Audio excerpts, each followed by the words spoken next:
Pax et Bonum, amis auditeurs, nous retrouvons notre émission avec François d'Assise. Nous continuons avec Julien Grigne, historien, sur ce très bel ouvrage intitulé Frère François, dans ces épisodes qui nous sont contés grâce à Saint-Léger Productions.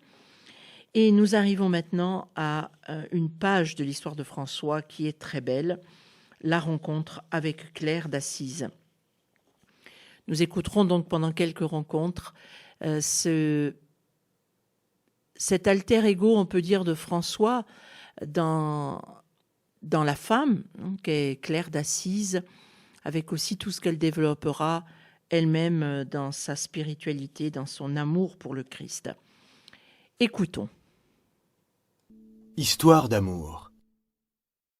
Alors que François prêchait dans la cathédrale de San Rufino, il ne se doutait pas qu'une toute jeune fille de 17 ans, accompagnée de sa mère et de sa sœur, écoutait passionnément le grand séducteur d'âme qui parlait de l'amour de Dieu. Il n'était pas ce qu'on appelle beau, et se trouvait de 12 ans plus âgé qu'elle, mais cela n'avait pas d'importance. Car aussi belle qu'une fille peut l'être, elle recevait chacune de ses paroles avec une indescriptible émotion, parce qu'il l'arrachait à elle-même. Avec lui, elle tombait amoureuse de l'amour. Et comment séparer de l'amour, l'amour du messager de l'amour? Se confondait-il? Nous n'avons reçu qu'un seul cœur pour aimer Dieu et ses créatures. On lui eût dit qu'elle était amoureuse de François, elle eût été horrifiée et n'eût pas compris. Mais rentrée chez elle, la voix véhémente et douce la suivait, prêchant la pénitence, le mépris des richesses, la mortification de la chair. Pas plus que lui, elle ne pouvait se défendre d'aimer. C'était leur nature, à l'un comme à l'autre. Mais pour la première fois, elle venait de l'entendre exalter l'amour, et il lui révélait que leur passion était la même, le désir infini de s'unir à Dieu. Pendant toute son enfance, elle avait entendu parler de lui. Avant, comme après la guerre et l'exil de sa famille à Pérouse. Et nul doute qu'elle ne l'ait au moins aperçu au cours de ses promenades, la ville entière étant au courant des folies de ce garçon, roi de la jeunesse et du tapage. Que pensait-on du personnage chez elle, dans la très noble famille des Offreduccio? Peut-être s'en amusait-on à mots couverts, sans approuver cette façon qu'il avait de jeter l'argent dans les fêtes, l'argent de son drapier de père. Malgré tout, on ne se montrait pas trop sévère pour le mauvais sujet qui chantait à toute heure du jour et de la nuit. De la nuit, surtout. Sa gaieté portait presque tout le monde à l'indulgence. La fillette écoutait. Elle avait 12 ans quand éclata la nouvelle incroyable. Le roi de la jeunesse s'était converti, se réfugiant tout nu sous la cape de l'évêque après avoir renié son père. Sans doute Claire n'avait-elle pas assisté à la scène. Elle ne se mêlait pas à la foule, mais ce qu'on raconta de l'événement dut la frapper. Le jeune homme quittait d'un seul coup le monde, toutes ses vanités et toutes ses richesses pour suivre le Christ. Claire aussi aimait le Christ, mais quitter le monde? On parlait déjà du mariage qu'elle ferait un jour.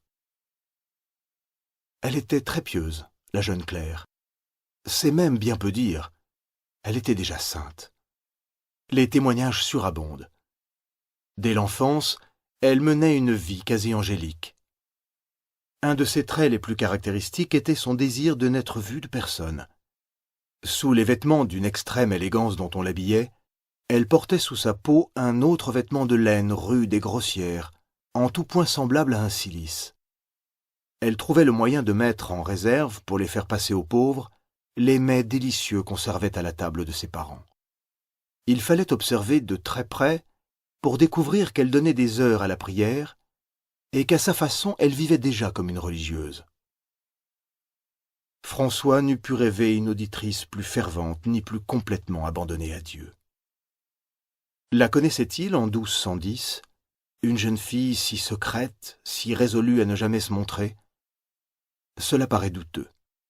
Cependant, il avait dû entendre parler d'elle par son cousin Germain, ce même Ruffin qu'il avait envoyé prêcher à demi nu. L'inévitable se produisit en peu de temps. Nous savons parfaitement ce que pensait François des femmes après sa conversion.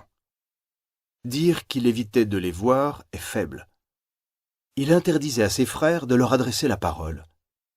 Et quant à lui, il les séparait tout bonnement de son univers, ce qui, par parenthèse, nous permet de deviner à quel point elles avaient dû le fasciner. Simplement, il redoutait leur présence. Or, la jeune Claire, sous la menace grandissante d'un mariage dont la seule idée lui faisait horreur, voulait de toutes ses forces demander conseil et ouvrir son cœur à ce frère qui parlait si admirablement du Christ. Avec l'obstination des élus, elle décida qu'elle irait vers lui coûte que coûte. Et secrètement.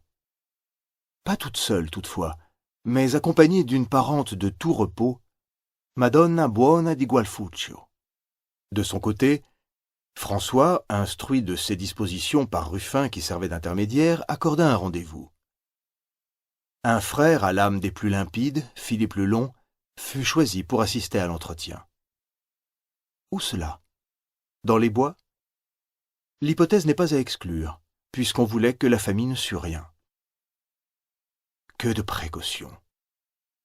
Sans vouloir rien insinuer, on ne peut empêcher que flottent dans notre mémoire des souvenirs de romans d'amour de ces temps où les dehors de la respectabilité veillent comme des dragons sur les premiers élans permis. Passons hardiment les bornes. Et s'il s'agissait précisément de cela? D'amour mystique, deux âmes volant l'une vers l'autre par-delà les exigences de la chair. Là encore, attention, le terrain est dangereux. Imagine-t-on celui que Dante appelle l'antique adversaire, négligeant une occasion de cette qualité? Un homme devant une femme, saints tous les deux, mais non désincarnés. Il ne faut pas tenter le diable, dit un proverbe. Se rendait-il compte qu'il ne faisait pas autre chose? Claire, assurément non. Mais François, dans sa 30e année, devant cette jeune fille d'une beauté exquise, comment pouvait-il ne pas tomber amoureux? Une chute eût été un désastre d'une portée incalculable, parce qu'elle eût atteint les millions d'âmes qui allaient faire leur salut sous leur conduite. Il n'y eut pas même l'ombre d'une faute. Là fut le miracle. Avec François, nous voyons mieux le problème, parce que chez lui nous sommes pour ainsi dire en pays de connaissance. La grâce travaille en lui visiblement sur de l'humain. Il a désir et passion comme nous. Mais avec la jeune fille qui lui révèle en toute candeur les prodigieux appels de l'amour divin, nous avons le sentiment de nous heurter à de la lumière.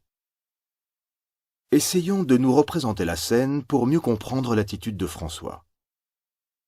Ce n'est pas par hasard qu'il a choisi Philippe le Long pour l'accompagner. Homme grave et réfléchi, Philippe est un observateur attentif à qui rien n'échappe et qui ne se fait pas scrupule de le dire. Sa présence rendra François doublement prudent.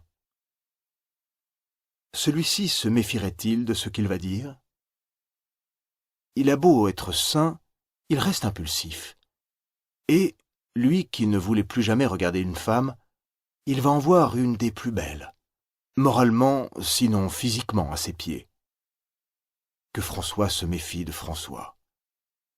Il va falloir se battre. Claire aussi est émue. Les amoureux n'ont aucune psychologie parce qu'ils ont perdu la tête. Claire est amoureuse du Christ. Peut-être aussi, mais à son insu, de François lui-même, car elle n'est pas en état de faire la distinction nécessaire. Elle est toute à la joie de livrer son âme à cet homme qui lui donne Dieu, et il est très possible que dans l'excès de son euphorie, elle se laisse tomber à ses genoux, et dise comme elle peut son désir de quitter le monde et ses richesses pour suivre le Christ. Longtemps contenues dans le silence de la méditation, les paroles lui jaillissent du cœur.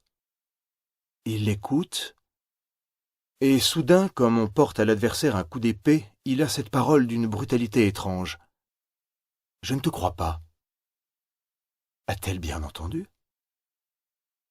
Elle ne bronche pas. François continue. Si tu veux néanmoins que j'aie foi en tes paroles, tu feras ce que je vais te dire.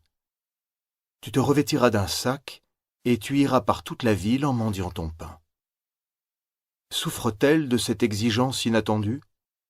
Pas le moins du monde. Elle est ravie d'offrir au Christ une preuve de son amour. Il est délicieux d'obéir à cet homme qui lui parle pour le Seigneur. Ce serait plutôt à François de souffrir. Comment a-t-il pu lui ordonner cela? Mais il a eu cette inspiration, et peu à peu, le sens lui en apparaît. En enjoignant à Claire de se faire mendiante pour l'amour du Christ, il a donné à Dame Pauvreté un visage vivant de jeune fille. C'est le triomphe de l'amour courtois à son degré le plus haut. Aucun élan suspect n'est désormais à craindre. La demoiselle élue devient l'inaccessible, si ce n'est sur le plan mystique où les âmes se retrouvent comme dans un paradis anticipé. On ne peut rêver d'amour plus pur. Claire se revêt de haillons et va mendier dans les rues d'Assise. À quelqu'un de sa race, il est facile de demander l'impossible. On nous dit qu'elle s'habilla d'un sac et mit sur sa tête un voile blanc, quittant la maison à la dérobée comme pour un rendez-vous avec cet inconnu, la misère. Personne ne s'en douta. Mais qui donc, la voyant ainsi vêtue, aurait pu en croire ses yeux? Personne. Sauf François. Ce fut le commencement d'un des plus magnifiques rêves d'amour que l'humanité ait fait. Le voyait-il ainsi? C'est plus que douteux. Leur amour se perdait dans l'amour du Christ, et les mots n'existent pas pour donner une idée de ces liens mystiques. La chair ne pouvait y jouer aucun rôle. Elle existait cependant, présente, mais cachée dans les profondeurs de l'inconscient sans jamais se manifester. Nous en saisissons quelque chose dans la vision, une des plus étranges que nous ait légué le Moyen-Âge, que Sainte Claire eut plus tard au sujet de François. Elle révèle surtout une innocence pour ainsi dire abyssale, et cela même par ses stupéfiantes précisions. De toute évidence, elle ne comprenait pas le sens de ce qu'elle disait. Et comment trouver un langage de l'âme qui n'emploie pas d'expression charnelle? On voit très bien le parti que tireraient de ce document nos psychanalystes amateurs d'aujourd'hui. Mais les théologiens qui l'eurent sous les yeux au XIIIe siècle ne s'y trompèrent pas. La pureté du cœur flamboie dans la candeur des aveux. Il est certain que François n'en eut jamais connaissance. Cette croix-là, au moins, lui fut épargnée. Et quant à Claire, on l'eût scandalisée en lui disant que, même dans cet amour surnaturel, la nature ne pouvait être absente, l'âme étant unie au corps.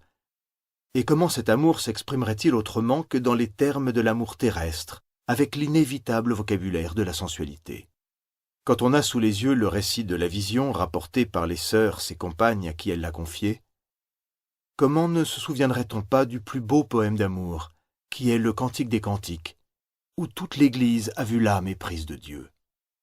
Elle y parle le langage du désir, parce qu'elle n'en a pas d'autre pour traduire l'excès d'une passion indicible. Amis auditeurs, nous retrouverons Claire d'Assise, Sœur Claire, dans le prochain épisode de cette série d'émissions de Pax et Bonum consacrée à Frère François, d'après l'ouvrage de Julien Green.